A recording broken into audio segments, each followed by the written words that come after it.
Hi, everybody. My name is Valerie Moore, and I'm one of the librarians here at Prairie State College.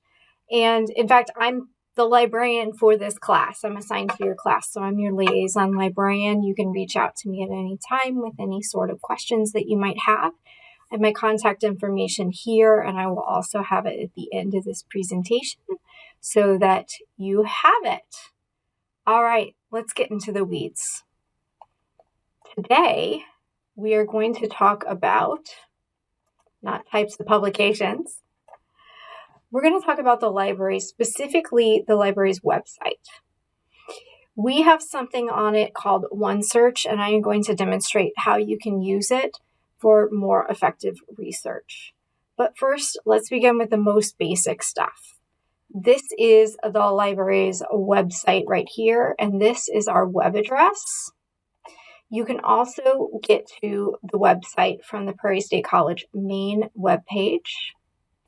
If I go down and over, I have some link outs of the commonly used links, and you can see the library is right here.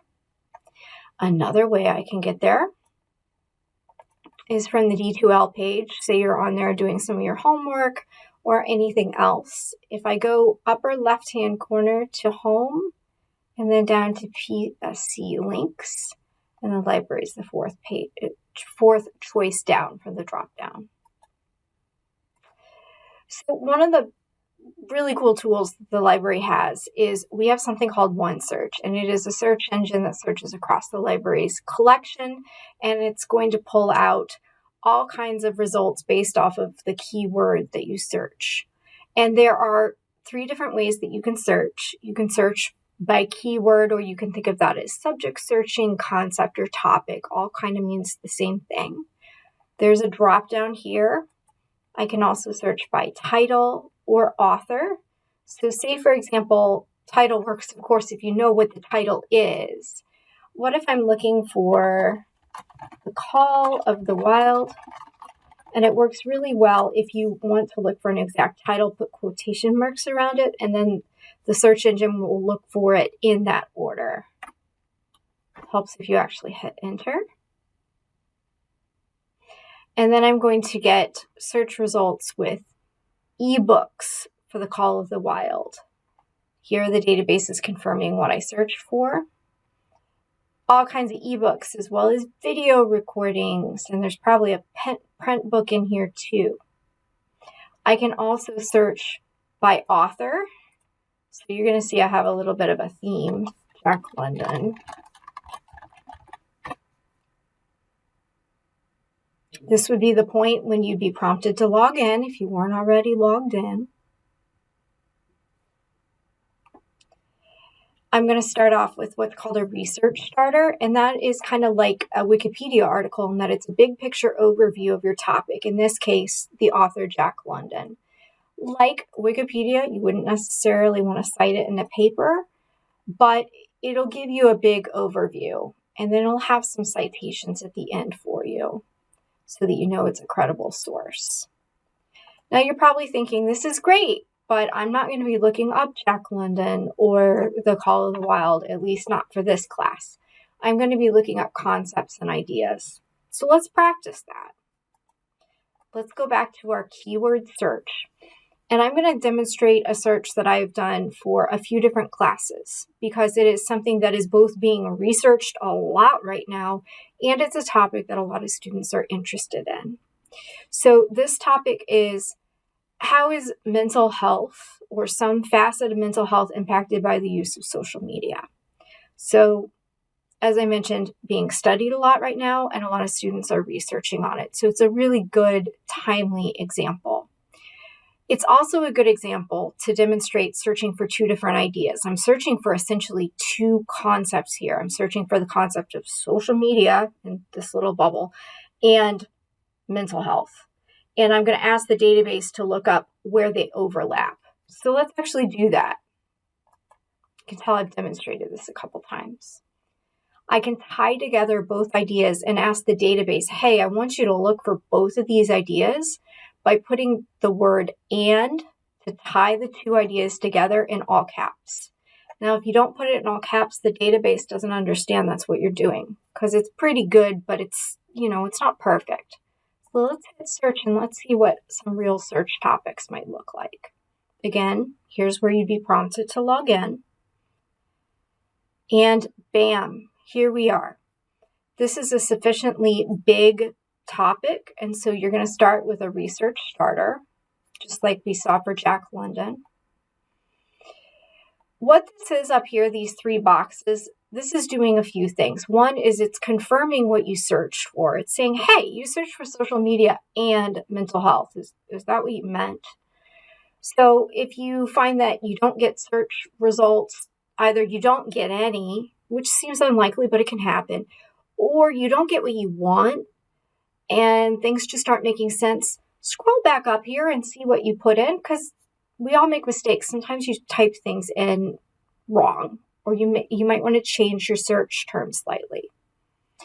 In fact, let's change this. Let's make this more specific. Say we're really interested at the overlap of social media and mental health, but we don't care about Facebook. We don't care about any research on Facebook whatsoever, because maybe we could have any number of reasons, but maybe our reason is Facebook has been around for a long time and it's used by a different crowd from people in my generation. So I kind of don't care about it. I'm just not as interested.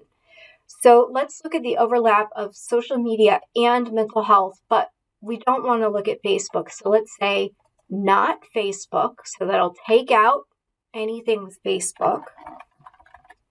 So let's demonstrate that search.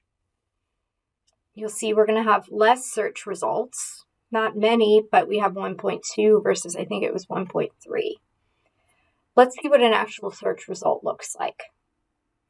So much like Google, you're going to have lots of results, but the further out you get from page one, the less relevant they will be. Let's take a look at this first couple. So the format's always more or less going to be the same. I'm going to have a hyperlink to further information about this article, which is in a periodical. It looks like it's an article in a girls' magazine. I can actually access the thing either by going straight there, here, or like down here, we have options for some PDFs. For here, they don't for whatever reason. I know it's a periodical because there's an image of the periodical. I'm going to have my authors here and then some further information about where it came from. And then it's going to be categorized with some subjects and it'll have those here. So if we were to find, say we aren't sure if we want this, we don't know if it's useful. We aren't just missing it out of hand. I can go here and I can read, sometimes it'll be called an abstract, sometimes a summary, sometimes a description. This one's pretty brief, but I can just look real quickly and see, is this useful to me, yes or no? Let's say it's not, because girls' life, that seems maybe like it's a little young for the group that I'm curious about. And let's go down and let's look at the next one. This one's an academic article. So again, I can either go straight to the article by clicking on PDF or saving the PDF to the cloud. I'll show you what that would look like. These things always take a tiny bit of time. And I have it set to download. And then bam, here we have it. In 5 pages, that's not bad. But maybe I don't know if I want it. I want to get a little bit more information about it. So just like before, I'm going to have my title, my author, and I'll have an abstract with some more information. Now this is a little unusual. We actually have the article below here, perhaps because it's only that 5 pages long. Usually you do have to link out to the PDF over here, or again,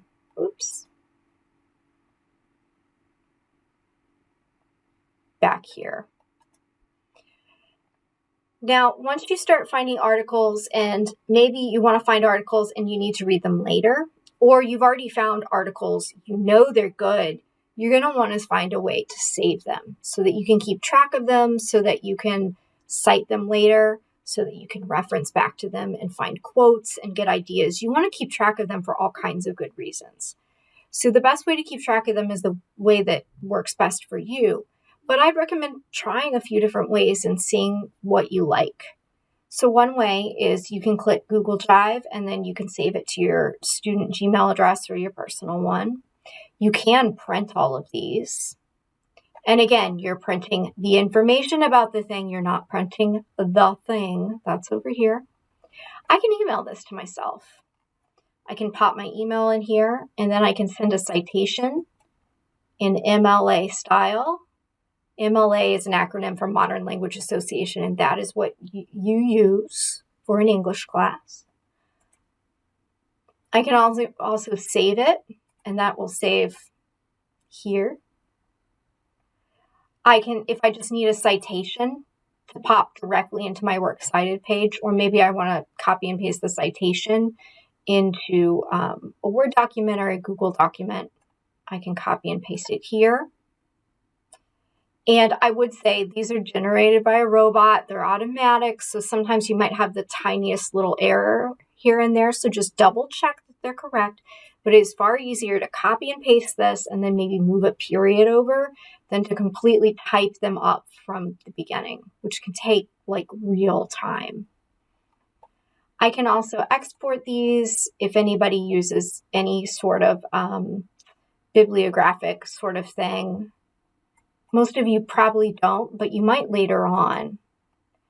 And then if you just want to save hyperlinks, I highly recommend saving the permalink rather than this, because this probably doesn't play nicely in the sandbox. Let's go back. All right, so we have a ton of articles about the overlap of social media and mental health, but we don't care about Facebook. We still have 1.2 million things. That is so many more than you could ever read in a lifetime, and it's also really non-specific. So what if I want to narrow this further and make it more and more specific and make it fit my needs as a researcher a little bit better for English 102? One is if I have to have scholarly and peer-reviewed articles, if that's a requirement, everything has to be scholarly and peer-reviewed, then I can click this box and that's going to filter out everything that is news or books or not scholarly and peer-reviewed, essentially. That won't always be a requirement, but if it is, that's an easy way to filter stuff out. Another way can be by date. I have no idea how they came up with 1801 because social media didn't exist 20 years ago, much less 221, but that's what's in there. What if I only want things from the past like 2 years or 3 years? That can be really useful, especially if I'm looking at like how social media can impact mental health in lieu of it, with COVID in mind. So maybe I want to go from 2020 to 2022. And I have a much more manageable 281,000 results. But I can further filter this out. I can filter by format too. Say, for example, I only want news articles, or I only want academic articles, or I only want a print book. I can do that by clicking these boxes. I can also do a combination. And there's more choices down here. I don't think you'd want this necessary for this topic, but for other subject areas, maybe you'd only want videos. You can select that. Another way you can get more specific is by geography. This will not always be a way that you will want to get more specific, but there will be times in particular where selecting a specific area makes a lot of sense. In which case I can click countries that have been studied, and then it looks like we just have countries in this specific example, but sometimes it will get as local as like individual states. So if you get stuck, if you get frustrated, you can always ask. You can call us, text us, email, chat, and then again, here is my information. I am happy to help you and happy to work with you. We know this stuff can be hard, but once you get the pattern of it, once you start to feel comfortable, I hope you have a lot of fun with it. So all you got to do is ask if you need anything. Happy researching.